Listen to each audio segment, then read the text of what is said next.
Hello. Good evening. Good evening. Good evening everyone. कैसे हो? Good evening sir. Good evening. कैसे हो? हाँ जी, टेस्ट कैसा गया ये बताओ। कैसा क्वेश्चन था?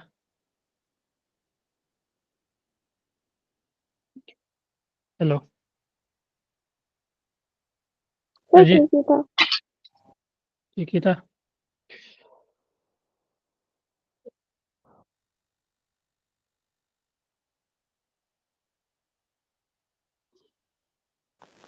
Good evening sir. Good evening Shyam. Test कैसा गया आप लोग का? कोई बता सकते हो अपना क्वेश्चन वगैरह कैसा था?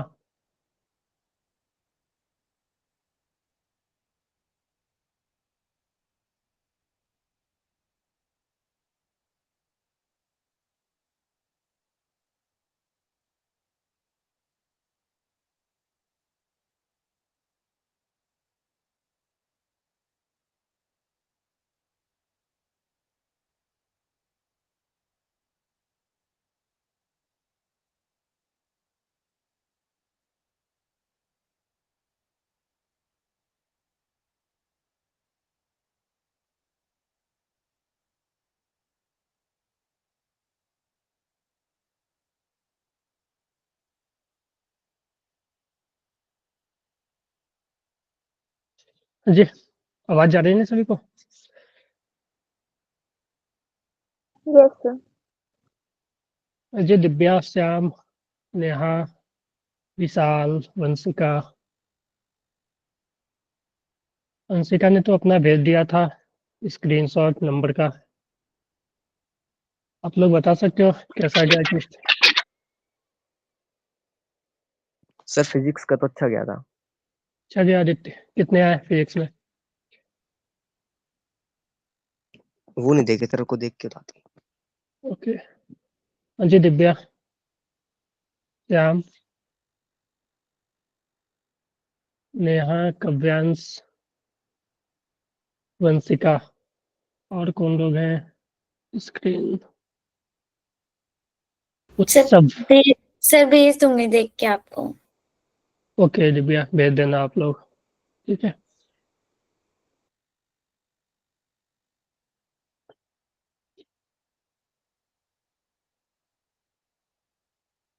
अटेंडेंस इतना कम क्यों हो रहा है यार?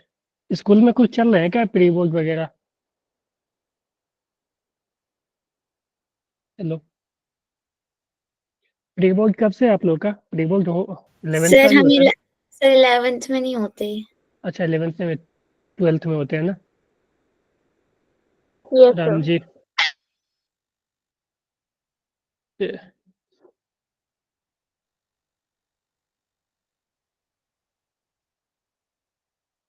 फाइल्स वगैरह।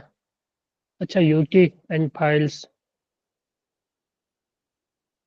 अच्छा, एग्जाम कब से है? 15 फरवरी? यस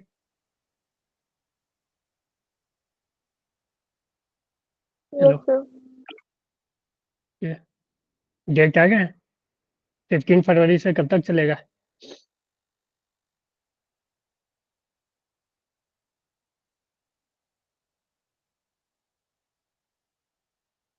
अच्छा, प्रैक्टिकल बनवा रहे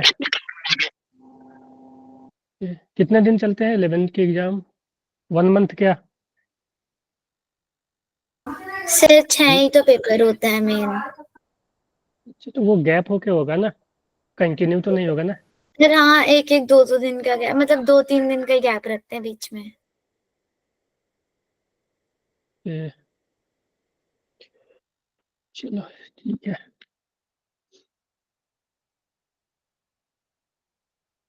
तो अपना सेंटर ऑफ मास स्टार्ट होगा। ठीक है, सर्कुलर मोशन हो गया था।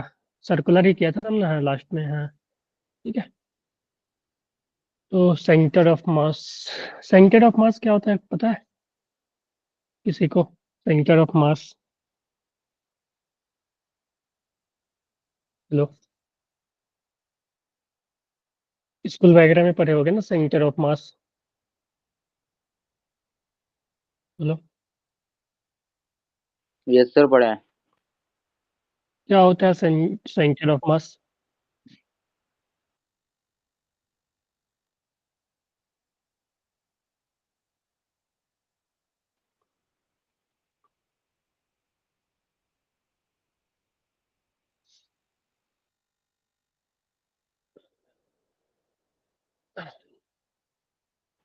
सर उतना ज्यादा नहीं पढ़े। ओके,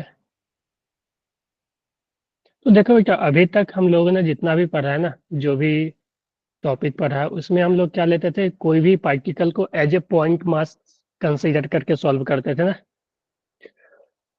जैसे कि हमने कार बनाया, ठीक है, तो कार बनाया तो कार को भी एज ए पॉइंट ले लिए, ठीक है। हाँ Ram ji, imaginary point where whole mass located, ठीक है। जैसे कि ये पेन हो गया, ठीक है। तो इस पेन के पास तो हर एक पॉइंट पे मास होगा, ठीक है। तो एक ऐसा पॉइंट, क्योंकि देखो जो न्यूटन्स लॉ वगैरह है ना, वो वैलिड है पॉइंट मास के लिए, ठीक है। क्या अभी स्क्रीन मैंने शेयर नहीं किया है, ठीक है। तो जो भी अभी तक हमने पढ़ा था, ठीक है, वो सब क्या था, पॉइंट मास के लिए, ठीक है। तो एक्चुअली में तो पॉइंट मास के बाद भी कुछ मास होते हैं, जो कि जैसे रॉड हो गया, ठीक है, डिस्क हो गया, स्फेयर हो गया, हॉलो स्फेयर हो गया, चैन हो गया, ठीक है। तो इस सब के पास ये सब तो पॉइंट मास नहीं है, ठीक है। लेकिन जो भी न्यूटन्स का लॉ है, जो भी हमने अभी तक पढ़ा, काइनेमेटिक्स में पढ़ा, डायनेमिक्स में पढ़ा, सर्कुलर मोशन में पढ़ा, उस सब जगह हमने क्या चीज यूज किया, पॉइंट मास, ठीक है। कार भी बना रहे थे तो उसको पॉइंट मास ले रहे थे, ठीक है। ब्लॉक भी बना रहे थे तो उसको पॉइंट मास, जब एफबीजी बनाते थे उसको एक पॉइंट मास ले लेते थे ना। जब एफबीजी ड्रॉ करते थे तो हमने क्या लिखा था कि जो भी पार्टिकल है उसको क्या कर लो, पॉइंट कंसीडर कर लो और उस पर फोर्स लगाओ, फोर्स रिप्रेजेंट करो, है कि नहीं। तो एक्चुअली में तो वो सब चीजें पॉइंट मास नहीं है, जैसे रॉड हो गया तो वो पॉइंट मास नहीं है, ठीक है। तो इसी के लिए एक कॉन्सेप्ट आया, क्योंकि न्यूटन्स लॉ वगैरह क्या था, न्यूटन्स लॉ जो था वो पॉइंट मास के लिए वैलिड था, ठीक है। तो इसी के लिए एक कॉन्सेप्ट आया सेंटर ऑफ मास करके, कि अगर मान लो मेरे पास रॉड है, ठीक है, या कोई भी चीज है मान लो, ठीक है, जो कि एक्सटेंडेड बॉडी है, ठीक है, वो पॉइंट बॉडी नहीं है, ठीक है, उसमें बहुत सारा मास मिलके बना हुआ है, बहुत सारे मास से बना हुआ है। तो उसके लिए हमने क्या किया, एक सेंटर ऑफ मास का कॉन्सेप्ट लाया, कि हम लोग एज्यूम कर लेते हैं सेंटर ऑफ मास वो पॉइंट होता है बॉडी का, ठीक है, जहाँ की हर एक टोटल मास कंसंट्रेटेड हम लोग मान सकते हैं, है कि नहीं। तो अगर देखो कि अगर हम यहाँ पे ऐसा करें कि मान लो मेरे पास ऐसा है, ठीक है, स्क्रीन शेयर हो गया है सभी को, यस सर। ठीक है, ओके। तो जैसे कि मान लो कि एक मेरे पास रॉड है, ठीक है, एक मेरे पास रॉड है, ठीक है, मान लो एक रॉड है, ठीक है। अब हम मान लो इस रॉड को उठाना चाहे, ठीक है, मेरे पास एक मान लो कि स्ट्रिंग है, एक धागा से बांध के हम इसको उठाना चाहें। तो मान लो तुम यहाँ पे धागा बांध के उठाओगे, तो ये रॉड किस तरह से उठेगा, ये वाला पॉइंट नीचे ही रह जाएगा और ये उठेगा ना, यस सर नीचे आ जाएगा। ठीक है, ये नीचे आ जाएगा ये। अगर मान लो कि ये यूनिफॉर्म रॉड है, और इस यूनिफॉर्म रॉड है, मान लो कि हर एक जगह मास यूनिफॉर्मली डिस्ट्रीब्यूटेड है, तो इसको तुम सेंटर से उठाओगे, धागा बांध के सेंटर से तुम उठाओगे, तो क्या होगा कि हर एक मास, ठीक है, हर एक मास जो है वो सेम डिस्टेंस कवर करेगा ना। इससे में देखो, इसमें दिक्कत क्या है, कि इसमें तुम उठाओगे तो ये कुछ इस तरह से उठेगा, ठीक है, ये कुछ इस तरह से उठेगा, ठीक है। तो इसमें दिक्कत ये है कि ये पॉइंट, ये जो यहाँ का पॉइंट है वो इतना डिस्टेंस कवर कर लिया, ये पॉइंट जो है वो इतना डिस्टेंस, ये पॉइंट ये इतना डिस्टेंस, ये पॉइंट, तो हर एक पॉइंट का जो है डिस्टेंस क्या है, डिस्प्लेसमेंट अलग अलग है, इसका तो जीरो ही हो जाएगा उस टाइम पे। लेकिन अगर तुम इस पॉइंट से उठाओगे, मान लो कि यहाँ पे सेंटर से तुम उठा रहे हो, तो क्या होगा, ये सीधा इस तरह से उठेगा ना, है कि नहीं। तो इसका हाँ क्या होगा सर। कि इसका हर एक पॉइंट का डिस्प्लेसमेंट सेम होगा, ठीक है। तो सेंटर ऑफ मास तो हम इसको बोलेंगे कि हम ऐसा बोल सकते हैं कि ये मास, ठीक है, इस मास का पूरा, जो रॉड है इसका पूरा मास यहाँ पे कॉन्सेंट्रेटेड है, और इस पॉइंट को तुम उठाओगे तो ये रॉड पूरा उठेगा, ठीक है। तो हम एज्यूम कर सकते हैं कि इस रॉड का जितना भी मास होगा, सभी मास जो है इस पॉइंट पे कंसेंट्रेटेड है, ठीक है। तो यही है सेंटर ऑफ मास का कॉन्सेप्ट, कि मान लो कि मेरे पास बहुत सारा बॉडी दे दिया, M1, M2, M3, मान लो ये कोई सिस्टम है, इसमें बहुत सारा मास, इस सिस्टम बहुत सारे मास से मिलके बना हुआ है M4, ठीक है। तो कोई पूछेगा कि इस पूरे सिस्टम का सेंटर ऑफ मास कहाँ है, यानी कि हम एक ऐसा पॉइंट ढूंढना चाह रहे हैं कि जहां हम इस पूरे मास को एज्यूम कर ले कि यहीं पे जो है पूरा मास M1 plus M2 plus M3 जो जितना भी है वो सब यहीं पे कंसंट्रेटेड, तो इसको हम बोलेंगे सेंटर ऑफ मास, कि जो भी मास था ना वो मास इसी पॉइंट पे कंसंट्रेटेड है, ठीक है। बोलो जी, माइक खोल के बोलो। Yes sir. ठीक यस है, सर। तो यही है सेंटर ऑफ मास का कॉन्सेप्ट, क्योंकि अभी तक हमने जितना भी फोर्स वगैरह लगाया था सभी पॉइंट मास के लिए लगाया था, ठीक है। हमने सभी को, क्या हो गया, सभी को हमने पॉइंट मास लेकर चला था, ठीक है। तो हम अब जो भी एक्सटेंडेड बॉडी भी रहेगी तो उस एक्सटेंडेड बॉडी को as a point mass assume कर सकते हैं, और उसका पूरा का पूरा जो मास है वहां पे हम लाई कर देंगे जहां पे कि उसका सेंटर ऑफ मास होगा, है कि नहीं, बोलो। Okay, yes. तो अगर हम डेफिनेशन पे जाए कि सेंटर ऑफ मास का क्या डेफिनेशन होता है, तो देखो सेंटर ऑफ मास बोल रहा है कि centre of mass is a point where we can concentrate whole mass of the body, ठीक है, whole mass of the body, ठीक है, body, and it behave in similar manner as a point object, ठीक है, behave under the same circumstances, कि मान लो कि एक मेरा ये इस तरह का बॉडी है, ठीक है, रैंडम शेप का बॉडी है, और ये इसका मान लो कि सेंटर ऑफ मास कहीं यहाँ पे है, सेंटर ऑफ मास, तो हम इस बॉडी को रिफ्रेश कर देंगे इस पॉइंट मास से, ठीक है, जो कि उस और इसका जो, सर हाँ सर ये रेड पेन यूज मत करो, ढंग से दिखना नहीं है।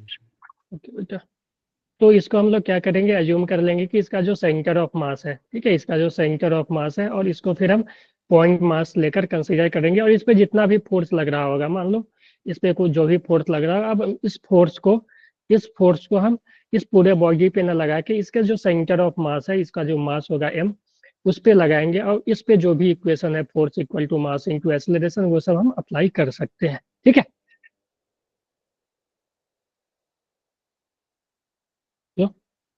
Hello, yes sir. लेटर आप लोग रिस्पॉन्स दिया करो बेटा, ठीक है, यस सर। ठीक है।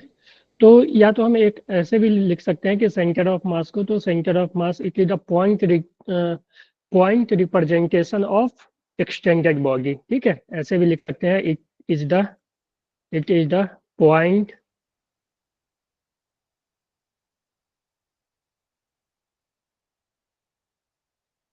रिप्रेजेंटेशन ऑफ एक्सटेंडेड बॉडी,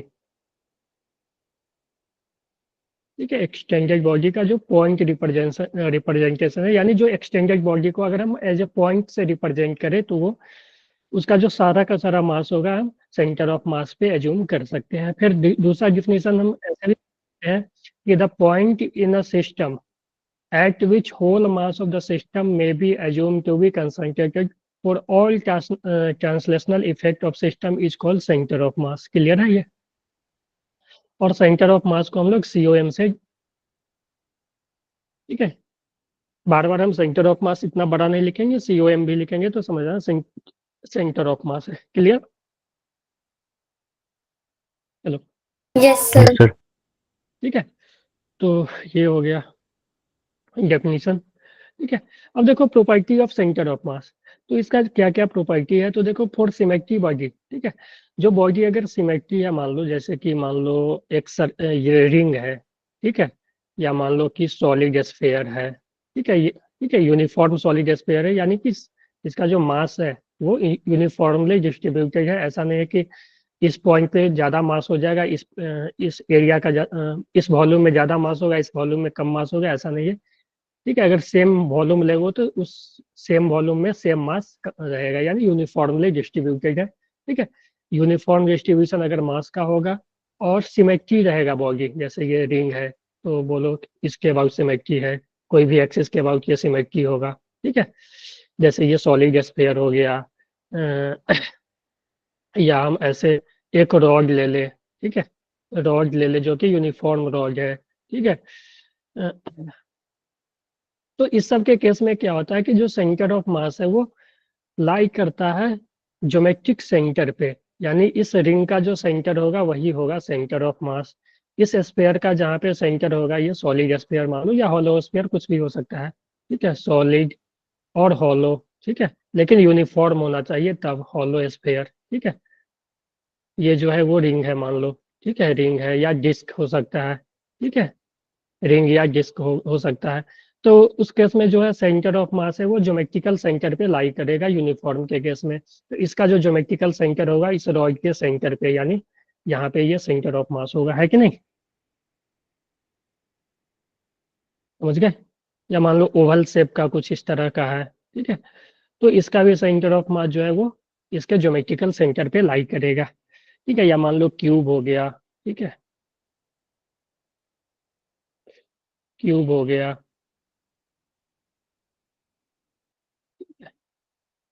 तो इसका भी जो सेंटर ऑफ मास है वो लाई करेगा इसके ज्योमेट्रिकल सेंटर पे, ठीक है, बोलो। या सॉलिड स्लेंडर हो गया मान लो, या सॉलिड या हॉलो कुछ भी हो सकता है, स्लेंडर हो गया, ठीक है, तो इसके जो सेंटर होगा वहां पे ही सेंटर ऑफ मास लाई करेगा, क्लियर है। तो सिमेट्रिक बॉडी और यूनिफॉर्मली डिस्ट्रीब्यूटेड होना चाहिए। सिमेट्री पहला कंडीशन तो सिमेट्री और यूनिफॉर्मली डिस्ट्रीब्यूटेड मास होना चाहिए, यानी मास हर एक जगह सेम डिस्ट्रीब्यूशन होना चाहिए, ठीक है, तब जो सेंटर ऑफ मास है वो ज्योमेट्रिकल सेंटर पे लाई करेगा, ठीक है, या सेंटर ऑफ सिमेट्री या ज्योमेट्रिकल सेंटर, क्लियर है क्या, आगे बढ़े, चलो,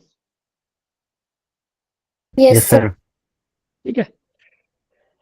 तो बोलो, देखो ये कि for a given shape it depend on the distribution of mass within the body and it is closer to massive body, ठीक है। तो अगर मान लो कि कोई गिवन शेप है, ठीक है, और it depend on the distribution of mass within the body and within the body and it is closer to massive body, यानी कि अगर मान लो कि जो डिस्ट्रीब्यूशन मास है वो यूनिफॉर्म नहीं है, ठीक है, यूनिफॉर्म के केस में तो सेंटर जो सिमेट्रिक सेंटर होगा वहां पे, अगर मान लो कि यहाँ पे क्या है कि एक ऐसा बॉडी है मान लो, ठीक है, कलर दूसरा ले लेते हैं, एक ऐसा बॉडी है, ठीक है, रैंडम कोई भी बॉडी है, तो यहाँ पे ये पता चल रहा है कि ऐसा मान लो, ठीक है, इस तरह का, ठीक है, तो यहाँ से ये पता चल रहा है कि इस बॉडी का जो है मास, ठीक है, इधर जो है इस एरिया में इधर जो है वो मास कम है, ठीक है, और इधर जो है वो मास ज्यादा है कि नहीं। तो जिधर मास ज्यादा होगा या जो मैसिव पार्ट होगा उधर सेंटर ऑफ मास लाई करेगा, है कि नहीं।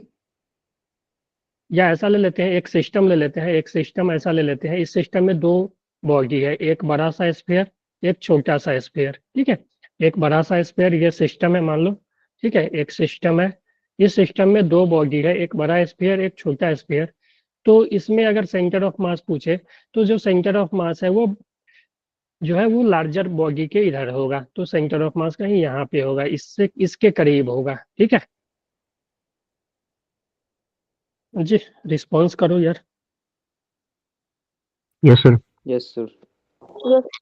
तो ये तो सेंटर ऑफ मास जो है हमेशा मैसिव बॉडी पार्ट के इधर होता है, या अगर सिस्टम में एक से ज्यादा बॉडी है, ठीक है, तो जो इस बॉडी का जो मास ज्यादा है तो उस मास के तरफ होगा सेंटर ऑफ मास। उसके बाद अगर हम बात करें तीसरा पॉइंट, तो देयर मे और may not be any mass present physically at centre of मास।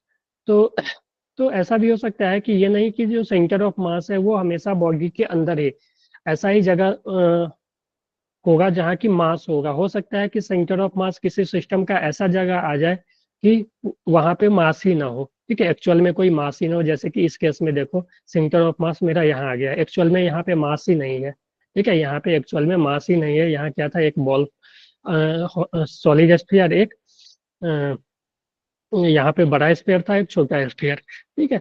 तो इसको अगर समझने के लिए तुम समझ सकते हो कि मान लो कि एक मेरे पास बड़ा स्फीयर है एक छोटा स्फीयर है, ठीक है, और इसको हम एक मासलेस रॉड से कनेक्ट कर दे, ठीक है, मासलेस रॉड से कनेक्ट कर दे, ठीक है, मासलेस रॉड से कनेक्ट कर दे, मासलेस रॉड। तो अब तुमसे कोई बोले कि मान लो इसको तुम्हें उठाना है, एक रस्सी दे दे और तुमको बोले कि इसको उठाना है, तो तुम यहाँ पे अगर रस्सी बांध के उठाओगे तो क्या होगा, ये पार्ट उठेगा ये रह जाएगा ना, हाँ यस सर। सर। ठीक है, तो इसको उठाने के लिए कहीं इसके पास में बांधना पड़ेगा, है कि नहीं? इस Yes, sir. जी सर। बड़े वाले के करीब बांधना होगा। ऐसा तुम कभी किए हो? सर जैसे गधा हाँ। टाइप में ना सर, तब भी नीचे झुक जाएगा ये ऐसे तो। नहीं नहीं बेटा, ये ज्यादा इतना भी नहीं है, इसका मास इतना भी सर कम अगर नहीं है। सर रॉड का मास होना चाहिए थोड़ा बहुत, तब तो चलो हो नहीं जाएगा। नहीं, मासलेस सॉल्यूम लेते हैं, क्योंकि अगर इसका मास ले लेंगे तो हमें यही दोनों सिस्टम था। ठीक है, मेरे पास सर कर दोनों यही रखा है। सिस्टम था। ठीक है, हाँ। तो ऐसा कर सकते हो कि, तो यहाँ पे पता चलता है कि इसका जो सेंटर ऑफ मास है यहीं पे लाई कर रहा है। तो यहाँ पे तो एक्चुअल में कोई मास नहीं था, जो रॉड लिया हमने वो मासलेस ही लिया है। ठीक है, इसके पास मास था, इसके पास, यानी इस दोनों सिस्टम का मास, सेंटर ऑफ मास यहाँ पे आ रहा है, जबकि यहाँ पे इस दोनों का कोई मास ही नहीं है कंसंट्रेटेड। ये तो हो सकता है, या ऐसा ले ले कि मान लो कि एक इस तरह का ले ले। ठीक है, सिस्टम मान लो इस तरह का।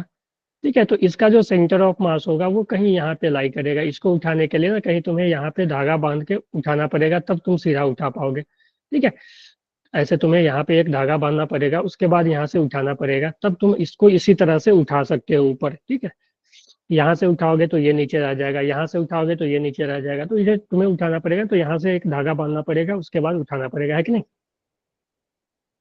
ठीक है, Yes, तो sir. इससे पता चला कि जो देखो मास, जो एक्चुअल मास था ये यहाँ पे था, यहाँ से यहाँ तक मास था, लेकिन जो सेंटर ऑफ मास आया इस दोनों मास के अलग आया, बाहर आया। तो वही लिखा हुआ है कि सेंटर ऑफ मास ऐसा नहीं है कि हमेशा बॉडी के अंदर ही होगा। ठीक है, तो हो सकता है कि आउटसाइड द बॉडी भी आ जाए। ठीक है, इट मे बी विथ इन और आउटसाइड द बॉडी। ठीक है, जैसे ये सब के देखो, इसमें क्या था, बॉडी के अंदर था, जैसे सॉलिड स्फीयर। इसी रिंग में देख लो तो रिंग के बीच में होगा सेंटर ऑफ मास, लेकिन रिंग तो इस तरह का होगा ना, इसके तो अंदर में तो मास ही नहीं है ना। बोलो। Yes, sir. ठीक है, Yes, sir. हाँ, तो ये है।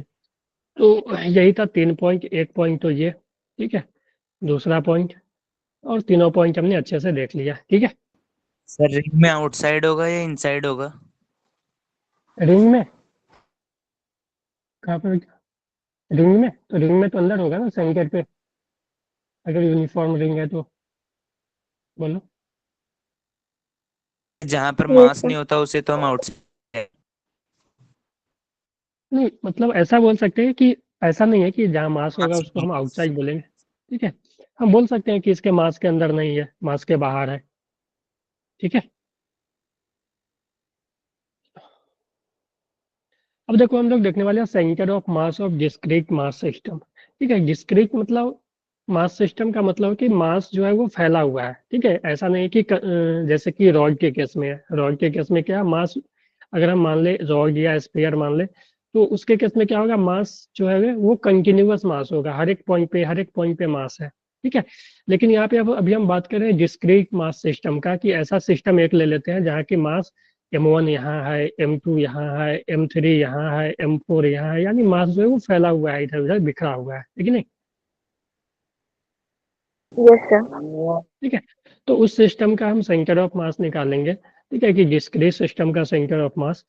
तो डिस्क्रीट सिस्टम में मान लो कि मेरे पास एक एक्सिस है। ठीक है, X axis, Y axis, coordinate axis है, और ये जेड एक्सिस।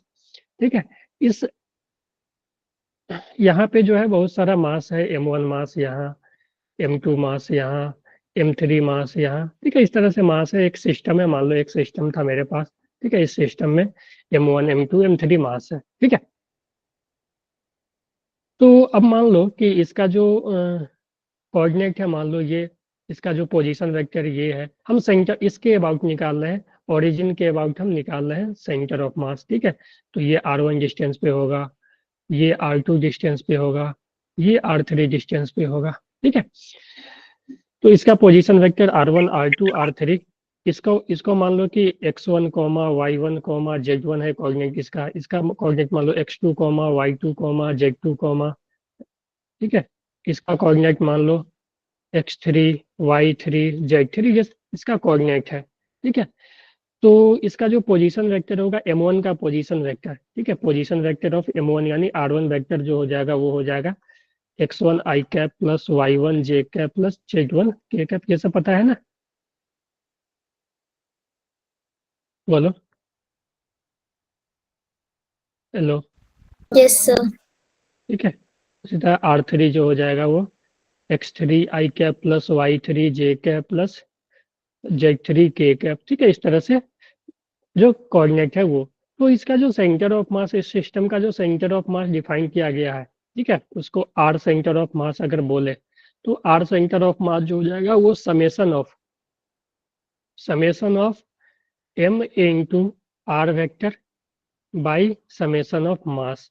ठीक है, summation of m into R vector by summation of mass. ये समेशन का है, समेशन मतलब ऐड करना होता है। ठीक है, तो Yes, sir. Summation of M R by summation of मास।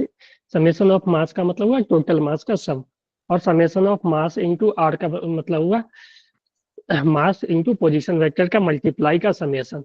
तो उस तरह से अगर हम यहाँ पे आर सेंटर ऑफ मास निकालना हो, यहाँ पे ये फार्मूला है आर सेंटर ऑफ मास का। ठीक है, तो यहाँ पे अगर हम इस सिस्टम का सेंटर ऑफ मास निकालना हो तो हम लोग ऐसे लिख सकते हैं कि इस सिस्टम का जो सेंटर ऑफ मास होगा, ठीक है, इस सिस्टम का जो आर सेंटर ऑफ मास होगा वो हो जाएगा, देखो m1 r1 वेक्टर ये है, प्लस समेशन मतलब प्लस होगा m2 r2 vector plus m3 r3 vector. ठीक है, और अपॉन समेशन ऑफ मास यानी सभी मास का सम m1 plus m2 plus m3।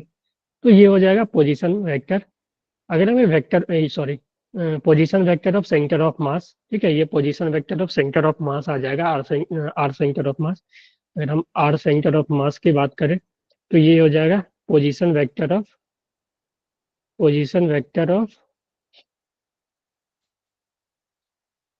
यही दिक्कत होता है।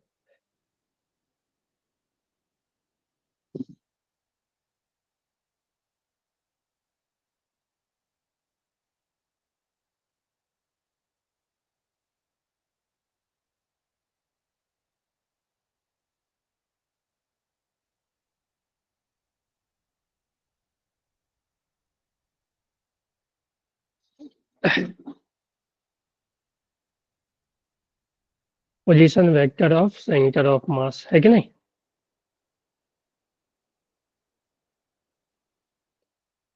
ठीक है, तो ये आ गया position vector of centre of मास। लेकिन हमसे अगर कोई पूछे कि इस जो सेंटर ऑफ मास है उसका एक्स कोऑर्डिनेट कितना आया, ठीक है, तो x coordinate of centre of mass, y coordinate of centre of mass और z coordinate of centre of mass निकालना हो तो हम उसके लिए अलग अलग फार्मूला लगाते हैं।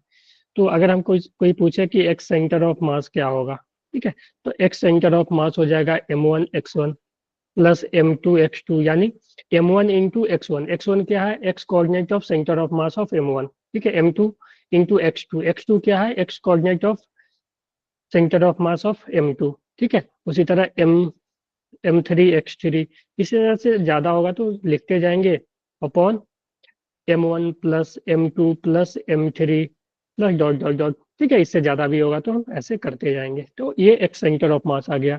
उसी तरह वाई सेंटर ऑफ मास जो हो जाएगा वो हो जाएगा m1 y1 plus m2 y2 plus m3 y3 plus dot dot dot dot. ठीक है, by m1 plus m2 plus m3 plus dot dot. ठीक है, आगे भी होगा तो हो सकता है। तो उसी तरह से Z centre of mass, Z coordinate of centre of mass, ठीक है, ये हो जाएगा m1 z1 plus m2 z2, ठीक है, plus m3 z3 plus dot dot dot. ठीक है, उसी तरह से m1 plus m2 plus m3 plus dot. ठीक है, बोलो, यहाँ तक क्लियर है सभी को। Yes, sir. Yes sir. ठीक है, तो ये जो हो गया ये centre of mass of discrete body हो गया, डिस्क्रीट सिस्टम ऑफ मास। ठीक है, यहाँ की मास जो है वो फैला होगा तो उस तरह से हम X Y Z centre of mass लिख सकते हैं। क्लियर है सभी को, बोलो। Yes sir. Yes, sir. Yes sir. ठीक है, तो ये आ गया। तो उसी तरह से अगर हम एक एग्जांपल ले, ठीक है, एग्जांपल ले कि मान लो मेरे पास दो मास है। ठीक है, दो मास है, एक है 3 kg का, ठीक है, जो कि रखा हुआ है 3,4 पे। दूसरा मास है वो है 4 kg का, ये रखा हुआ है 4,2 पे। ठीक है, तो इस सिस्टम का हमें सेंटर ऑफ मास चाहिए। 4 kg, ठीक है। इस सिस्टम का सेंटर ऑफ मास का ही चाहिए। तो देखो, अगर हम m1 ले ले 3 kg को, तो m1 3 kg का, तो इसका जो x1 हो जाएगा, m1 का x क्या होगा, ये मान लो m1 ले लिए इसको, हम इसको m2 ले लिए, तो m1 का x हो जाएगा 3, y1 क्या हो जाएगा 4, ठीक है, 3,4 है ना। उसी तरह हम m2 ले ले 4 kg को, ठीक है। क्या हो रहा है?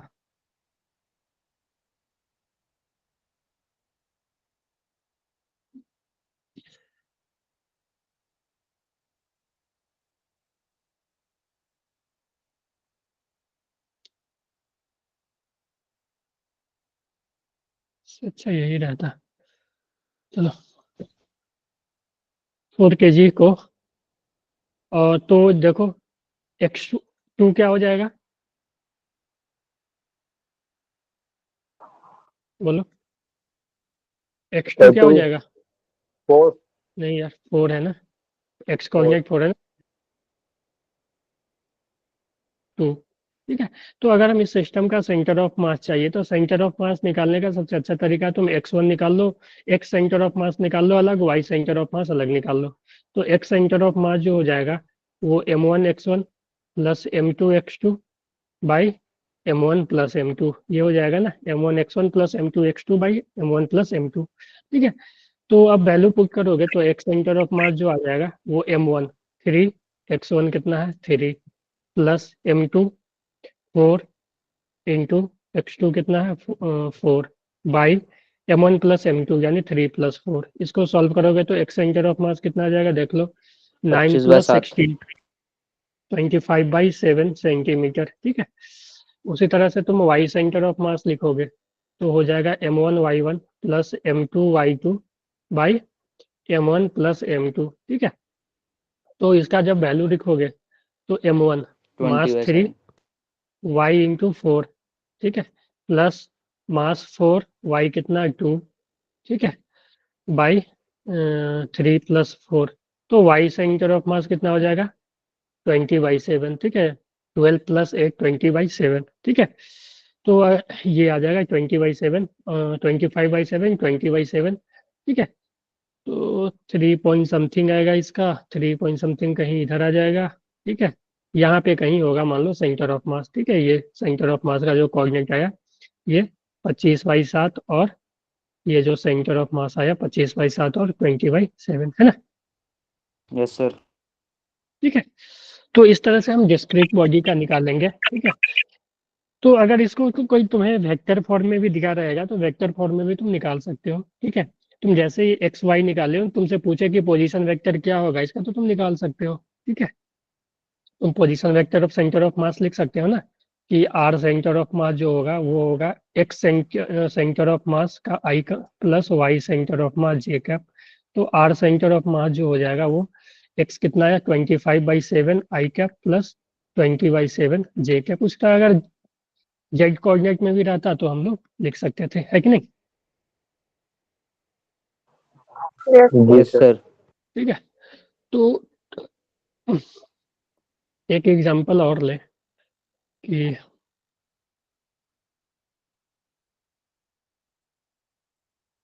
Position vector of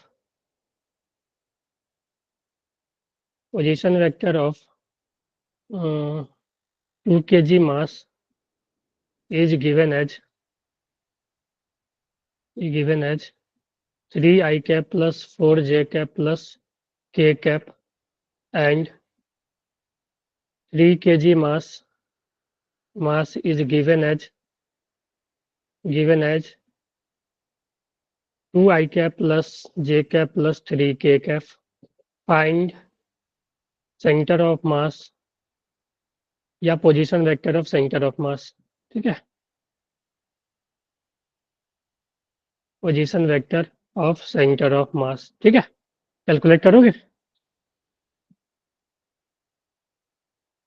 hello, Yes. चलो कैलकुलेट करो जल्दी से।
आया किसी का?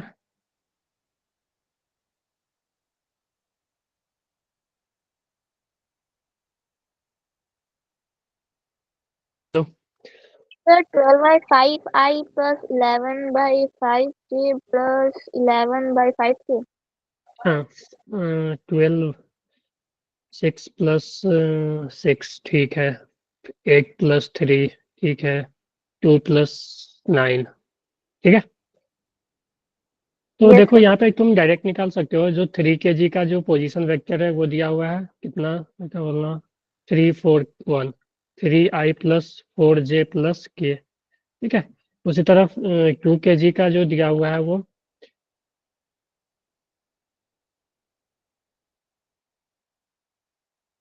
कितना दिया हुआ है, 2 1 3 ठीक है। तो देखो अगर हम डायरेक्ट यहाँ से लिख दें, या तो तुम अलग अलग भी निकाल सकते हो x1 y1 ठीक है। अगर वो पूछे तो तुम अलग अलग निकाल सकते हो कि x कोऑर्डिनेट क्या होगा, y कोऑर्डिनेट क्या होगा, z कोऑर्डिनेट, क्योंकि तुम यहाँ से x1 लिख सकते हो 3, y1 लिख सकते हो 4, z1 लिख सकते हो 1 ठीक है, 3 4 1 ठीक है। उसी तरह से x2 लिख सकते हो 2, y2 लिख सकते हो 1 और z2 लिख सकते हो 3। तो अगर तुमसे अलग अलग पूछे कि x1 क्या है, y1 क्या है, z1, तो तुम अलग अलग भी निकाल सकते हो। या अगर साथ ही निकाल दे कि आर सेंटर ऑफ मास जो हो जाएगा वो m1 r1 प्लस m2 ठीक है, r2 by m1 plus m2 ठीक है। तो देखो m1 का वैल्यू 3 है, r1 का वैल्यू ये है 3i plus 4j plus k ठीक है। उसी तरह m2 जो है वो 2 है ठीक है, इसका है 2i cap plus j cap plus 3k cap, by इसका समेसन कर दोगे 3 प्लस 2 ठीक है। तो यहाँ पे देखो मल्टीप्लाई करके आई वाले को आई वाले के साथ, जे वाले को जे वाले के साथ, के वाले को के वाले के साथ ऐड कर देना, तो ये 3 3 जा 9 और 2 2 जा 8 ठीक है, सॉरी 2 2 जा 4 ठीक है, 9 प्लस 4 ठीक है, कितना आ जाएगा, 13i कैप है ना, बोलो Yes, sir. ठीक है, 13i कैप प्लस उसी तरह 4 2 जा 8 और 2 10 हो जाएगा ना, नहीं 3 है ना, 3 4 जा 12 और ये 2 14 जे कैप प्लस 3 प्लस 6 9, नहीं 6 प्लस 3 9 के कैप है कि नहीं, बोलो ये हाँ 3 सर। है ना, Yes, sir. ये ठीक है, बाई में आ जाएगा 5। तो या तो तुम अलग अलग भी लिख सकते हो, 13/5 आई कैप, 14/5 जे कैप और 9/5 के कैप। तो तुम यहाँ तुम्हारे पास जो आर सेंटर ऑफ मास हो जाएगा वो 13/5 आई कैप प्लस 14/5 जे कैप प्लस 9/5 के कैप। तो यहाँ से तुम बता सकते हो कि एक्स सेंटर ऑफ मास जो होगा, एक्स कोऑर्डिनेट हो जाएगा 13/5, Y coordinate of centre of mass हो जाएगा 14/5। देखो कभी कभी हम सेंटर ऑफ सीएम भी लिख देते हैं या सीओएम, तो कंफ्यूज नहीं होना, दोनों को सेंटर ऑफ मास से अज्यूम करना ठीक है, सीओएम या सीएम लिखा हो। तो जेड सीएम जो हो जाएगा वो 9/5 है कि नहीं, ठीक है। चलो Yes, sir. चलो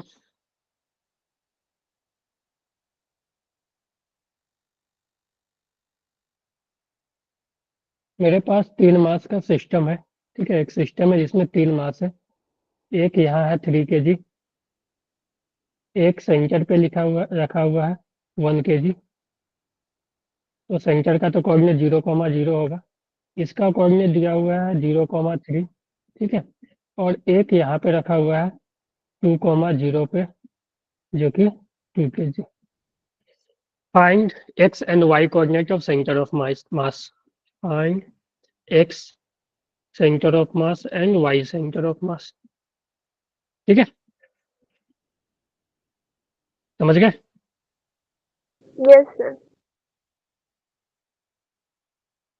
तो देखो सबसे पहले तुम क्या लिखोगे, सभी मास लिखोगे, सभी का एक्स वाई कोऑर्डिनेट लिखो, उसके बाद सॉल्व करो, आसानी से हो जाएंगे। सॉल्व करो आप लोग पहले, टाइम देता हूँ।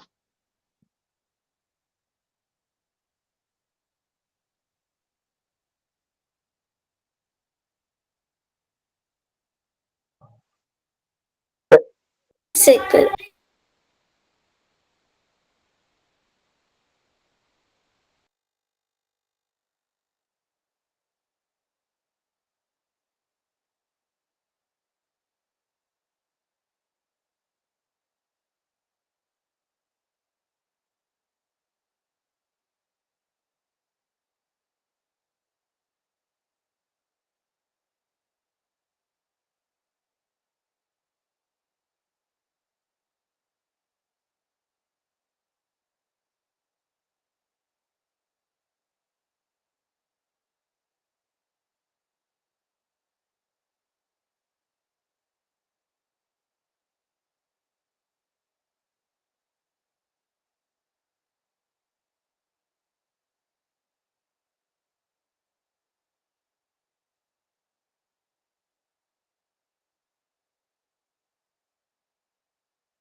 Sir,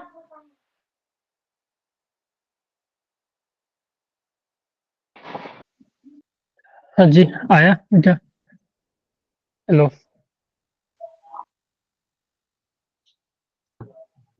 hello, yes sir. आ गया Anshika? Sir chat Sir, box में करा एक बार देख लेना।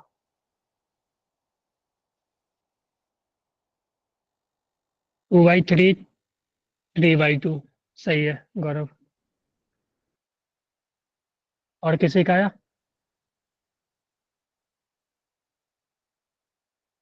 2/3 3/2 x 2/3 y 3/2। हाँ जी, वैष्णवी, विशाल, गौरव का तो आ गया है। वाह, दिव्या, मयंक, धनंजय, हाँ जी, निर्वक्ष, किसी सर का आज आया? बच्चे कम जो है, क्या क्या बोल रहे हो गौरव? आज बच्चे कम ज्वाइन हुए हैं ना। हाँ हाँ यार, कम ही है। बहुत दिनों से, मतलब पिछले एक वीक से ना कम ही आ रहे हैं। क्या कारण है? शायद स्कूल वगैरह का इशू होगा, कुछ प्रैक्टिकल सर वगैरह का। 120 बच्चे से भी ज्यादा है शायद से।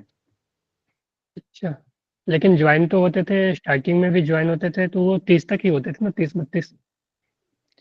Sir yes sir. 120 लगभग है, ज्यादा ही होंगे इससे। हम्म, चलो कोई ना, अब रहने दो।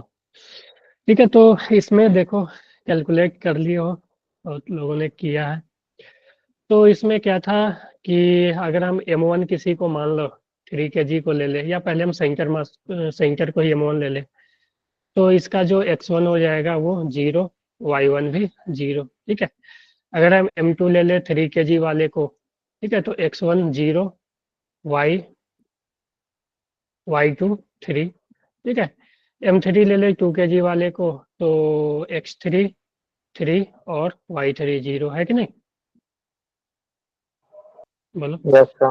अगर हम फार्मूला Yes पे sir. डायरेक्ट लिखे, एक्स सेंटर ऑफ मास हम डायरेक्ट लिखे, तो M1 1 into x1 0 plus M2 3 into x2 0 plus M3 2 into x3 3 by total mass 1 plus 3 plus 2। ठीक है, तो ये 0 0 6/6 थे, 6/6 आ रहा। यार कहीं गलत हुआ है क्या? सर ये 2 into 2 है ना, 2 into 3 कर दिया आपने। अच्छा, अच्छा, ये Yes 2, sir. ये 2 है ना?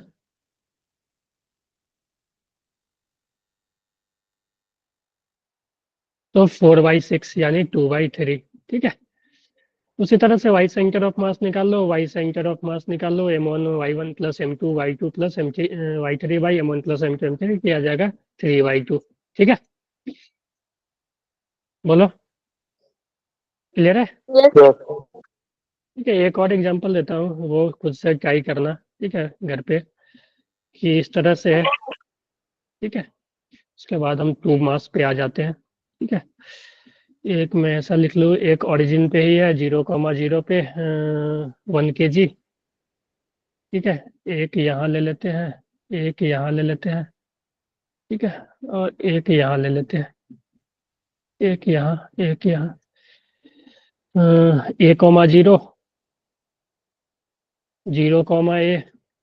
ठीक है, यहाँ ले लेते हैं 2 kg, यहाँ 4 kg, और ये A,A कोऑर्डिनेट है AA। ठीक है, और ये 3 kg।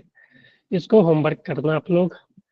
फिर एक और लेते हैं, उसमें जो गिवन है वो, ये जो है वो इक्वालेटरल ट्रायंगल बना रहा है, जिसका कि साइड जो है वो A है। ठीक है, इक्वालेटरल ट्रायंगल है, साइड A। ठीक है, इक्वालेटरल यानी ये 60, ये 60, और यहाँ पे जो मासेस है वो मैं ले लेता हूँ 1 kg 2 kg 3 kg, 1 kg 2 kg 3 kg। अब देखो, इक्वालेटरल ट्रायंगल दिया है, ए दिया है, तो अब तुम्हें कोऑर्डिनेट लिखना पड़ेगा इसका। ठीक है, कोऑर्डिनेट यहाँ पे नहीं दिया हुआ है तुम्हें, एक्स वाई हमेशा ऐसा नहीं है कि दे देगा। ठीक है, यहाँ पे नहीं दिया हुआ है, तो तुम्हें इसका कोऑर्डिनेट इसका तो 0,0 होगा। ये क्लियर है, ये एक्स वाई है। तो इसका कोऑर्डिनेट लिखना होगा, देखो ये साइड ए है तो यहाँ से ए आए तो ए कोमा 0 हो जाएगा, क्योंकि एक्स पे वाई 0 होता है ना। ठीक है, उसी तरह तुम्हें इसका कोऑर्डिनेट लिखना पड़ेगा। इसका कोऑर्डिनेट लिखने के लिए अब तुम क्या लगाओगे, एक एंगल में ठीक है वो लगा लो। ठीक है, क्योंकि ये भी साइड ए होगा, ये भी साइड ए होगा, इक्वलिट। ठीक है, तो तुम लगा के वो निकाल लेना, ये होमवर्क रहेगा। ठीक है, मैं कल पूछूंगा इसके दोनों का आंसर। अब हम आ जाते हैं centre of mass of two mass system. ठीक है, centre of mass of two mass system. ठीक है,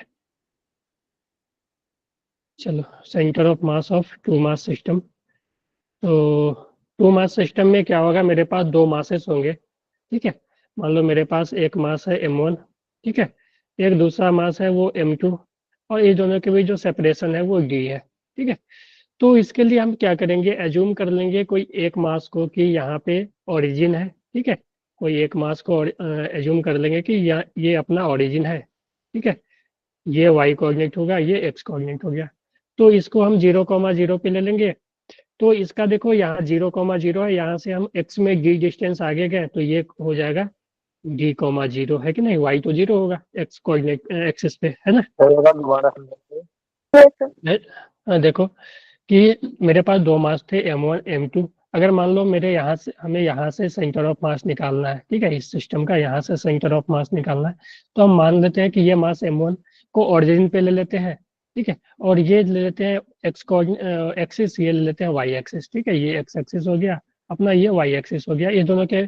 तो ये जब हम ओरिजिन पे इसको ले लिए तो इसका जो कोऑर्डिनेट हो जाएगा 0,0 हो जाएगा, है ना। और इसका जो कोऑर्डिनेट हो जाएगा वो देखो हमने क्या किया, एक्स डायरेक्शन में एक्स एक्सिस पे ओरिजिन से d डिस्टेंस आगे गए तो इसका जो कोऑर्डिनेट हो जाएगा वो d,0 हो जाएगा। एक्स में हम कितना आगे गए ओरिजिन से, d ना। ठीक है, तो ठीक है, तो अगर हम यहाँ से एक्स सेंटर ऑफ मास निकालना चाहे, एक्स सेंटर ऑफ मास, ठीक है, क्योंकि देखो तो पहले देखो वाई सेंटर ऑफ मास निकालो। तो m1 पहले देख लो, m1 मास m1 है, इसका जो x1 है वो 0, y1 भी 0। ठीक है, अगर हम m2 का लिखें तो m2 भी देखो, m2 का x2 हो जाएगा, वो हो जाएगा d, और y2 0। ठीक है, यानी x1 y1 और x2 y2 हमने लिख लिया। तो दोनों में पता चला है कि y 0 ही है, क्योंकि ये दोनों x कोऑर्डिनेट पे, x एक्सिस पे ही रखा हुआ है, ये ओरिजिन पे रखा हुआ है, ये x पे d पे। ठीक है, तो यहाँ से देखो y सेंटर ऑफ मास तो 0 ही होगा, y सेंटर ऑफ मास तो 0 ही होगा, क्योंकि m1 y1 करोगे तो y1 यहाँ भी 0 है, m2 y2 करोगे तो y2 यहाँ भी 0 है, प्लस m1 प्लस m2 करोगे तो y सेंटर ऑफ मास तो तुम्हें 0 ही आएगा। वाई सेंटर ऑफ मास 0 होने का मतलब ये है कि जो सेंटर ऑफ मास है वो इसी लाइन पे लाई करेगा। ठीक है, जो सेंटर ऑफ मास है वो इसी लाइन पे लाई करेगा, है ना। ठीक है, ऊपर नीचे नहीं करेगा, ये दो मास है तो इसी लाइन पे, ये दोनों मास को ज्वाइन करने वाले लाइन पे ही, ठीक है, लाई करेगा। ठीक है, तो यहाँ से सर अगर हम इसका हम निकाल सकते हैं ना क्या बोला, सर, जैसे y का निकाला वैसे x का भी निकल जाएगा। हाँ हाँ बेटा, मैं एक्स का भी निकाल रहा हूँ अभी। ठीक है, उसी तरह से अगर हम वाई को हम दोबारा समझाओगे? क्या, वाई को हम एक बार दोबारा समझाओगे? ठीक है, वाई तो 0 ही हो रहा है ना, क्योंकि देखो m1 y1 क्या है, इसका वाई वो सर कोऑर्डिनेट ये 0 है। फॉर्मूला वाला, क्या, तो ये formula by COM equal to m1 y1 m2 वो वाला, हाँ, ये फार्मूला तो अभी वो तक कितना समझा। क्वेश्चन कर लिए, वाई सेंटर ऑफ मास का तो इतना क्वेश्चन कर लिया ना, अभी तक 2-3 क्वेश्चन कर लिए यार। सर वही फॉर्मूला है? हाँ, ठीक है ठीक है सर। ठीक है,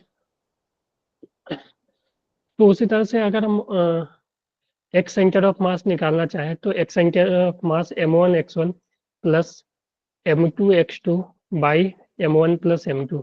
ठीक है, तो देखो m1 into x1 0 plus m2 into x2 क्या हो गया, d by m1 plus m2। ठीक है, तो यहाँ से जो एक्स सेंटर ऑफ मास आ गया, यहाँ से एक तो आ गया वाई सेंटर ऑफ मास 0। ठीक है, वाई सेंटर ऑफ मास 0 और जो एक्स सेंटर ऑफ मास हो गया वो आ गया m2d by m1 plus m2, है कि नहीं? Yes, sir.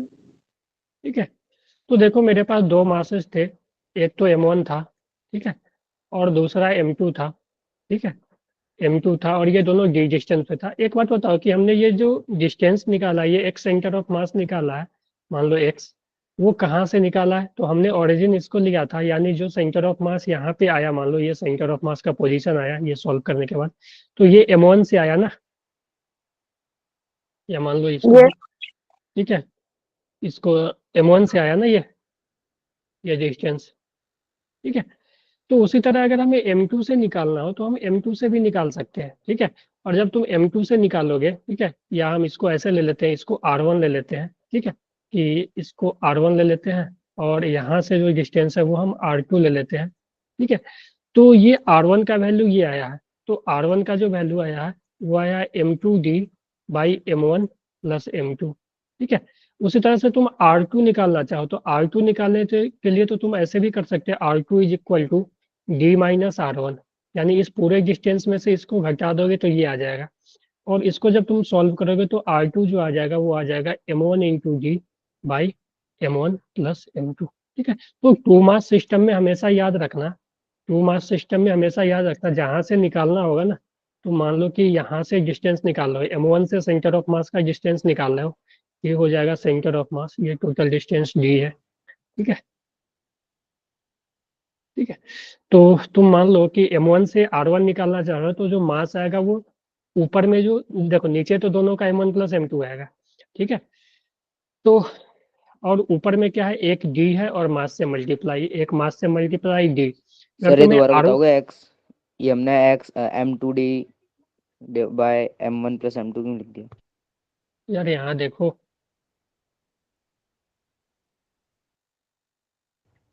सर ये तो समझ आ गया। ठीक है, तो यही लिखा गया ना, m1 इंटू जीरो, तो ये जीरो हो गया, plus m2 into D by m1 plus m2, Y centre of mass ठीक पहले है ही सर, जीरो आ चुका है, तो यहाँ ठीक है पे सर। मिल गया कि Y centre of mass zero और एक्स सेंटर ऑफ मास ये आ गया, ठीक है।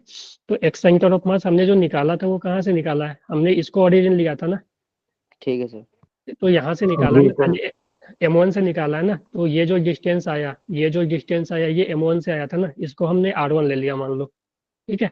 और फिर r2 जो हो जाएगा वो m2 से हो जाएगा, तो r2 हो जाएगा टोटल डिस्टेंस माइनस ये r1, तो जो r2 का वैल्यू है इसको सॉल्व करोगे तो ये आ जाएगा, ठीक है। तो मैं ये समझाना चाह रहा हूँ कि जब तुम m1 से डिस्टेंस निकालोगे, ठीक है, तो सेंटर ऑफ मास का m1 से डिस्टेंस निकालोगे तो तुम्हें बार बार ऐसा नहीं करना है कि ओरिजिन लो, ये टू मास सिस्टम में ऐसा नहीं करना है। उसमें तुम क्या करोगे डायरेक्ट, कि अगर मान लो m1 से डिस्टेंस निकालना है तो ऊपर में जो आएगा वो m2 into distance by total mass, अगर m2 से डिस्टेंस निकालना है r2, तो r2 निकालने के लिए क्या करोगे, m1 into distance by total mass, ठीक है। जैसे कि अगर हम मान ले एक एग्जांपल, कि मान लो यहाँ पे 2 kg है, ठीक है, और एक मान लो यहाँ पे 5 kg है, ठीक है, 5 kg है, और इसके बीच जो डिस्टेंस है, ठीक है, इसके बीच जो डिस्टेंस है मान लो 21 सेंटीमीटर, ठीक है, 21 सेंटीमीटर। तो अगर हमें मान लो कि डिस्टेंस इससे निकालना है 2 kg से, मान लो यहाँ पे सेंटर ऑफ मास है इसका, ठीक है, यहाँ पे सेंटर ऑफ मास थोड़ा इधर होगा, ठीक है, क्योंकि हैवी मास के इधर होता है ना, तो सेंटर ऑफ मास कहीं यहाँ होगा, ठीक है। तो अगर मान लो इससे निकालना हो, 2 kg वाले से निकालना हो r1 डिस्टेंस, तो r1 क्या लिखेंगे हम, मास आएगा ये वाला 5 into distance between them 21 by mass 5 plus 2, ठीक है।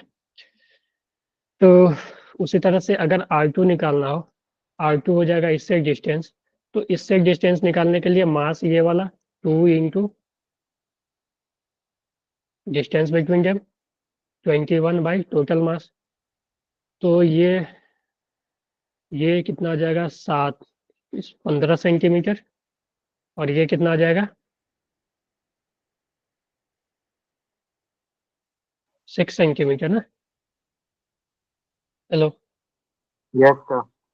ठीक है। तो देखो, ठीक है, तो यहाँ से भी ये क्लियर हो गया ना, देखो कि जो सेंटर ऑफ मास है उस किसके करीब है, देखो ये यहाँ से जो डिस्टेंस आ रहा है वो 6 आ रहा है, लेकिन यहाँ से डिस्टेंस 15 आ रहा है, तो ये 5 kg था ना, तो देखो सेंटर ऑफ मास जो है वो हेवी मास की तरफ है ना, 5 kg वाले की तरफ है ना ज़्यादा। Yes sir. ठीक है, ये तो 2 kg है। ठीक है, तो अगर तुम्हें कहीं से निकालना हो डिस्टेंस तो तुम डायरेक्ट निकाल सकते हो इस तरह से। ठीक है, तो अभी तक भी जितना भी क्वेश्चन है, हाँ सर जो सेंटर ऑफ मास होता है ये इमेजिनरी होता है, तो इसको कंसिडर मतलब सिर्फ फाइंड ही क्यों करते हैं हम जब ये इमेजिनरी है? देखो सेंटर ऑफ मास का, देखो सेंटर ऑफ मास इसलिए फाइंड करते हैं ना कि कोई सिस्टम दिया हुआ है, मान लो एक रॉड दिया हुआ है और रॉड पे तुम कोई फोर्स लग रहा है। ठीक है, रॉड पे अगर फोर्स लग रहा है तो तुम उस पे इक्वेशन नहीं लिख सकते हो डायरेक्ट, क्योंकि रॉड के पास हर एक जगह पे मास अलग अलग है। ठीक है, रॉड के पास हर एक पॉइंट पे मास अलग अलग है, और हर एक, देखो कि अगर तुम मान लो कि ये रॉड है, ठीक है, ये रॉड है, ठीक है, ये रॉड है, मान लो कि रॉड पे इधर फोर्स लग रहा है, तो इसका जो इफेक्ट है वो अलग अलग आएगा। इस पे फोर्स लग रहा है तो वो कुछ इस तरह से घूमेगा कि ये वाला घूमेगा, ये झुकेगा। ठीक है, जैसे जैसे जैसे घूमेगा और ये आगे भी जाएगा। अगर रॉड को तो मान लो यहाँ पे धक्का देकर छोड़ दिया तो ये क्या होगा, घूमेगा भी और आगे भी जाएगा। लेकिन अगर हम सेंटर ऑफ मास की बात करें तो सेंटर ऑफ मास तो एक पॉइंट मास है, तो हम अगर इसका सेंटर ऑफ मास कैलकुलेट कर लें और इस पे फोर्स लगाए, ठीक है, तो सेंटर ऑफ मास क्या है, सेंटर ऑफ मास सिर्फ आगे जा रहा है। ये देखो, इस ये जो सेंटर ऑफ मास है इसके आगे जा रहा है, ऐसे मान लो ये रॉड है तो इसको आगे तुम धक्का दोगे तो सेंटर ऑफ मास, ये रॉड घूमते घूमते घूमते घूमते आगे जा रहा है। ठीक है, ऐसे ऐसे घूम रहा है प्लस आगे जा रहा है। ठीक है, ये ऐसे ऐसे घूम रहा है प्लस आगे जा रहा है। तो सेंटर ऑफ मास क्या है, सेंटर ऑफ मास सिर्फ आगे जा रहा है और ये सेंटर ऑफ मास के बाद घूम रहा है। ठीक है, ठीक है सर। ठीक है, तो इसी इससे क्या होता है कि इससे अब देखो इसमें ना मेन चीज है ना कि अब जो अपना सेंटर ऑफ मास पहले पढ़ना था वो बहुत चीजें सिलेबस से हटा दिया। ठीक है, तो अब हमें जो पढ़ना है ना इसमें सिर्फ सेंटर ऑफ मास का कैलकुलेशन पढ़ना है, जो जो मेन चीजें था जिससे कि क्वेश्चन अच्छे अच्छे बनते थे, टफ टफ क्वेश्चन बनते थे ना, वो सिलेबस से हटा दिया है जेई मेन से। ठीक है, सर ये तो सिलेबस से हटा क्यों देते हैं? क्या पता नहीं भाई, पता मुझे भाई क्या क्यों हटाया। ठीक है, लेकिन क्वेश्चन इससे अच्छे अच्छे बनते थे। ठीक है, मस्त मस्त क्वेश्चन सर बनते थे, लेकिन इससे कम होती जा रही है, क्या, इससे तो नॉलेज कमी होती जा रही है, क्योंकि जो हम सिलेबस हाँ पढ़ते हैं हाँ, बस वही पूछते हैं। वैसे बीटेक वगैरह में पढ़ोगे ना तो वहाँ पे आएगा। ठीक है, वहाँ पे पढ़ना है थोड़ा। ठीक है, चलो उस पे हम लोग चर्चा नहीं करते हैं, क्यों हटाया अब मुझे भी पता नहीं है। ठीक है, तो वैसे भी देखो अब सेंटर ऑफ मास का हम क्वेश्चन भी करेंगे ना तो वहाँ पे देखना है कि सेंटर ऑफ मास से कितना इजी हो जाता है क्वेश्चन वगैरह। ठीक है, तो कुछ क्वेश्चन करेंगे उस पे भी। तो ये हो गया, चलो इसके बाद ये क्वेश्चन हो जाएगा ना। हेलो, हाँ सर।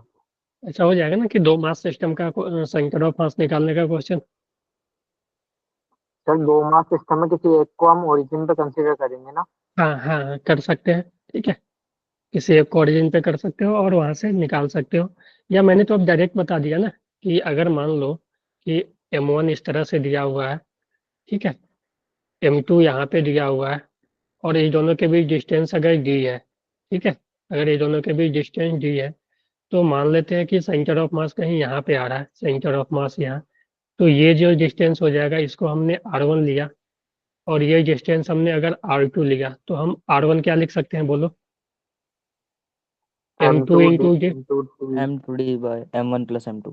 ठीक है, उसी तरह, हाँ बेटा उसी तरह R2 क्या लिख सकते हैं, M1 M1D into by D M1 plus M2. M2। ठीक है, तो इस तरह से लिख सकते हैं।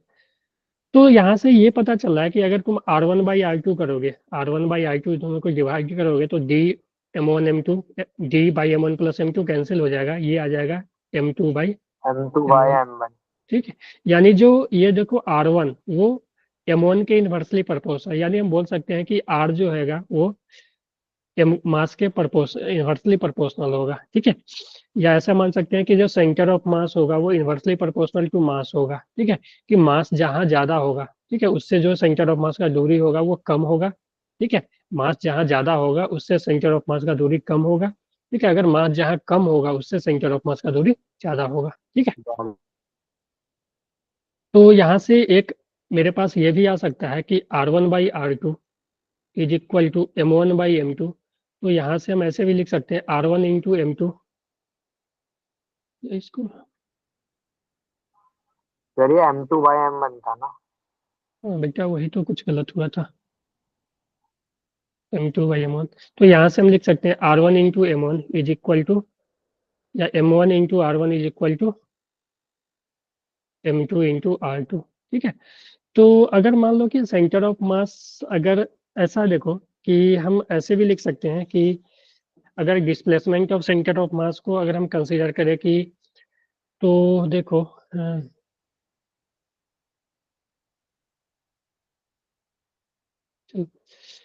कि मेरे पास जो एक्स सेंटर ऑफ मास आया था, अगर हम एक्स की ही बात करें सिर्फ, तो वो आया था M1x1 प्लस M2x2। अगर दो ही को ले तो M1 प्लस M2, तीन में भी इसको यूज कर सकते हैं। अगर मान लो कि हम एक मास के पोजीशन को चेंज करें, दूसरे मास के पोजीशन को भी चेंज करें, तो सेंटर ऑफ मास के पोजीशन में क्या चेंज आएगी। तो उसके लिए अगर हम डेल्टा एक्स सेंटर ऑफ मास की, मान लो हमने एक सेंटर ऑफ मास निकालना चाहे, तो M1 इंटू डेल्टा x1, मैं इस पे बताता हूँ कैसा क्वेश्चन आता है, into M2 into delta x2 by M1 plus M2। ठीक है, तो इस पे क्वेश्चन ये आता है कि मान लो कि हम x, ऐसा कि मान लो मेरे पास दो बॉडी था, ठीक है, M1 2 kg का, ठीक है, और ये 3 kg का, ठीक है, M2, कि अगर मान लो कि हम क्या कर रहे हैं कि एक मास को, अगर मान लो कि दोनों का सेंटर ऑफ मास कहीं यहाँ पे होगा, ठीक है, कि इस मास को अगर हम इसका डिस्टेंस कुछ ले ले, या रहने दो, अगर वो नहीं भी गिवन है तो काम चलेगा, कि इस मास को अगर हम पीछे 2 सेंटीमीटर से घसका दे, और इस मास को अगर हम 3 सेंटीमीटर से आगे, ये 3 ले लो, ये 2 ले लो, ठीक है, 3 सेंटीमीटर और ये 1 सेंटीमीटर, ठीक है, से आगे कर दे, तो सेंटर ऑफ मास में कितना डिस्प्लेसमेंट होगा। ठीक है, तो देखो इसमें क्या करना है, इसमें ध्यान रखना साइन का भी। ठीक है, कि कोई एक साइन को पॉजिटिव ले लो, तो अगर मान लो कि हमने दोनों को इसी डायरेक्शन में घिसकाया है ना, इस डायरेक्शन में, ये पहले यहाँ था इधर आया, ये यहाँ था इधर आया, है कि नहीं, या इसको अपोजिट ले लेते हैं क्या, ठीक है, इसको इधर ले लेते हैं 1 सेंटीमीटर, तो सेंटर ऑफ मास में कितना डिस्प्लेसमेंट होगा। तो कोई एक डायरेक्शन को तुम पॉजिटिव ले लो, तो मान लेते हैं कि हम इस डायरेक्शन को पॉजिटिव ले लें, ठीक है, तो इधर जो डिस्प्लेसमेंट 1 सेंटीमीटर हुआ वो पॉजिटिव होगा, और इधर जो डिस्प्लेसमेंट हुआ पीछे की तरफ वो निगेटिव होगा। ठीक है, यानी अगर हम इसको 1 ले ले, इसको 2 ले ले, ठीक है, तो डेल्टा x1 जो होगा, यानी x1 में जो चेंज हुआ वो -3, और डेल्टा x2 जो होगा वो +1, है कि नहीं, सेंटीमीटर, है कि नहीं। Hello, yes sir. तो हमें पूछेगा कि अगर डेल्टा सेंटर ऑफ मास में कितना डिस्प्लेसमेंट हुआ, तो वो हो जाएगा M1 डेल्टा x1, यानी सेंटर ऑफ मास कितने से डिस्प्लेस हो जाएगा, तो M1 delta x1 plus M2 into delta x2 by M1 plus M2।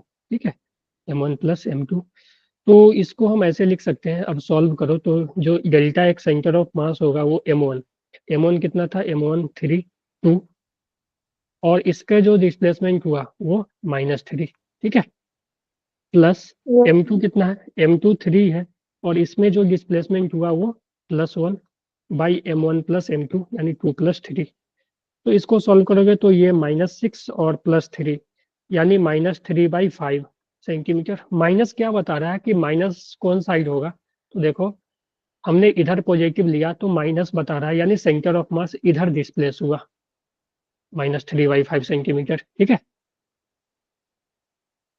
यानी Yes, सेंटर ऑफ okay. मास जो पहले यहाँ था वो अब यहाँ आ गया। ठीक है, जो नया सेंटर ऑफ मास जो होगा ना, जो न्यू सेंटर ऑफ मास होगा वो यहाँ आ जाएगा। ठीक है,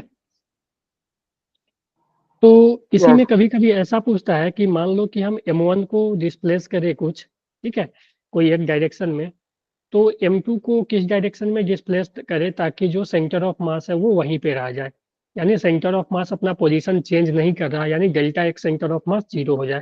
ठीक है, कि if centre of mass remain at same point, remains at same point then take delta x centre of mass 0।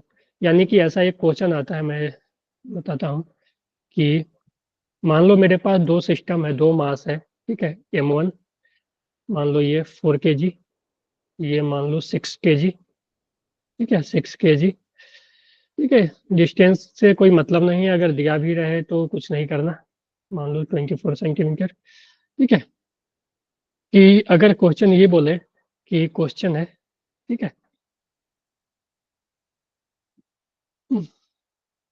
If 4 kg mass is displaced by 2 centimeter left, then find displacement of 6 kg mass so that center of mass remain at same point, या center of mass remain at rest, ये भी बोल सकते हैं, center of mass so that center of mass remain at same point, ठीक है। Question समझ आया? Yes sir. चलो बतलाओ, जल्दी से बताओ इसका आंसर। सर 4/3 सेंटीमीटर आ रहा है। किधर डायरेक्शन, सब लेफ्ट सब या राइट? पॉजिटिव, सब पॉजिटिव। पॉजिटिव आपने किसको माना है? यहाँ पे पॉजिटिव नहीं दिया हुआ, लेफ्ट राइट दिया, उसमें बताओ। Sir right side right, right आया, ये 6 राइट इधर, साइड पॉजिटिव है तो राइट साइड आया। ठीक है।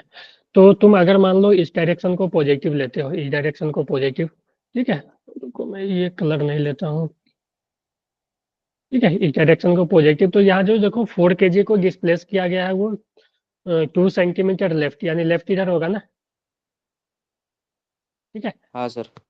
ठीक है, तो हमें इसका दे दिया है और इसका पूछा है, ताकि जो x centre of mass remain rest, यानी delta x centre of mass 0, तो delta x centre of mass 0 तुम कर दोगे ना, यानी इसका वैल्यू 0 कर दोगे ना, तो उस केस में जो इसका वैल्यू तुम अगर 0 कर दोगे, ठीक है, उस केस में जो रिजल्ट आ जाता है ना, उसको मैं यहाँ पे लिख देता हूँ, कि उस केस में जो रिजल्ट आएगा वो आएगा m1 delta x1 plus m2 delta x2 is equal to 0, है कि नहीं? बोलो। यस क्योंकि सर। देखो, जो डेल्टा एक्स सेंटर ऑफ मास था वो क्या था, m1 x1 plus m2, sorry delta x1 plus m2 delta x2 by m1 plus m2। अगर सेंटर ऑफ मास डिस्प्लेस नहीं हो रहा था, यानी ये 0 हो जाएगा, डिस्प्लेसमेंट 0 ना, तो ये 0, तो इसको इधर भेजोगे तब भी 0, तो m1 delta x1 plus m2 delta x2 0। तो यहाँ से ये भी पता चल रहा है कि ऐसे भी लिख सकते हो m1 delta x1 is equal to minus of m2 delta x2, यानी एक लेफ्ट जा रहा है तो दूसरे को राइट आना, ये सॉरी, एक का डिस्प्लेसमेंट और दूसरे का डिस्प्लेसमेंट का डायरेक्शन अलग अलग है, अगर ये लेफ्ट आ रहा है तो ये राइट आएगा, है कि नहीं? समझ गए? माइनस का यही मतलब है, ठीक है। यहाँ यस से भी सर। तुम डायरेक्ट निकाल सकते हो, अगर तुम इसको पॉजिटिव ले लिए हो तो delta x centre of mass 0 करोगे, तो ये 0 इज इक्वल टू, ठीक है, 0 इक्वल टू m1 x1, ठीक है, m1 डेल्टा x1 यानी 4 इंटू -2, ठीक है, plus m2 6 into x2 delta x2, ठीक है। हम अगर इसको डेल्टा x2 मान ले, इसका डिस्प्लेसमेंट, तो 6 इंटू डेल्टा x2, ठीक है, बाई m1 प्लस m2 यानी 4 प्लस 6, ये इधर आके 0 ही हो जाएगा, ये बचेगा 8 -8 प्लस 6x2, ठीक है। तो यहाँ से डेल्टा x2 जो आ जाएगी वो 8/6 यानी 4/3, और ये प्लस आ गया, प्लस मतलब इधर, यानी देखो दोनों का डायरेक्शन अपोजिट है ना, ये इधर तो ये इधर, ये लेफ्ट तो ये राइट, ठीक है। ठीक है सर। क्लियर है सभी को ये? चलो आज रहने देते हैं, आज के लिए इतना ही काफी हो गया है ना। हाँ सर। चलो इसको अच्छे से रिवीजन कर लेना, इजी चैप्टर है, ठीक है, ये सब कर लेना, और डीपीपी कर लेना थोड़ा, एक जो फर्स्ट डीपीपी होगा ना, वहाँ पे रिसोर्स पे देखोगे ना तो फर्स्ट डीपीपी होगा वो इसी पे होगा, डिस्क्रीट मास सिस्टम पे ही होगा और टू मास सिस्टम पे। ठीक है, yes sir, yes okay. Sir. चलो, किसी को कुछ पूछना है इसमें? सर सर जो आपने पोजीशन वाला कराया था, एक बार उस वाली शीट दिखाओगे? पोजीशन वाला क्या हो गया? तो जो पोजीशन कॉम करके कुछ करवाया था। पोजीशन ऑफ सेंटर ऑफ मास, अच्छा वो ये position vector of centre of mass. Yes sir, ऊपर वाला, ऊपर वाली स्लाइड।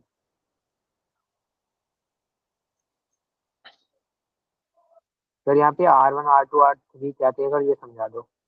R1 है पोजीशन वेक्टर ऑफ x1, ठीक है।